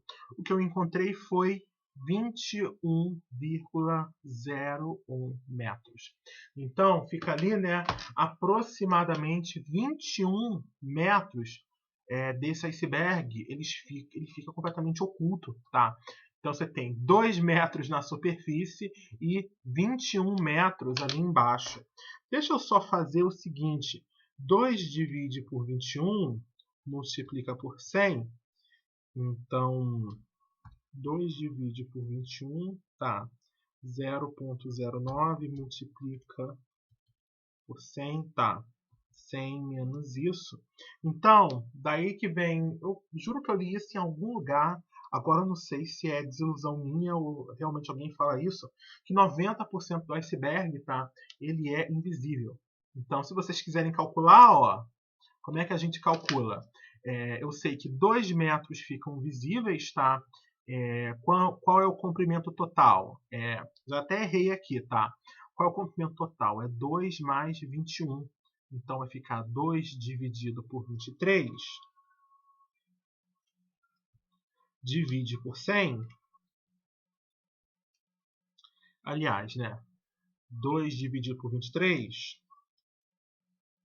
Então, essa quantidade aqui vai ser 0,0869, tá? Multiplica isso por 100, significa que 8,69% é visível. Então, significa que 100 tira isso, 91,31, nesse caso, por cento, é invisível. Então, ali, mais do que 90% do iceberg, ele fica escondido debaixo d'água. Então, né, a monitoria termina por aqui, foi frutífera, não deu para resolver tudo que eu esperava para hoje, tá? Ainda falta a questão aqui desse balão de ar quente, que eu vou precisar invocar um pouquinho o Fairy, tá? Na busca por dados. E, como sempre, a gente continua. Lembrando que essa parte de estática, ela já está acabando, tá? Só vai até o exercício 2.30. Então, deve ter aí mais uns 3 dias, eu acho, já está até um pouco demais. 3, estourando 4 dias de exercício no máximo, mas eu acho que é 3 dias de exercício, e aí a gente já pode trocar de assunto. A gente vai passar, então, para a equação da continuidade. Então é isso, minha galera. Muito obrigado e até a próxima!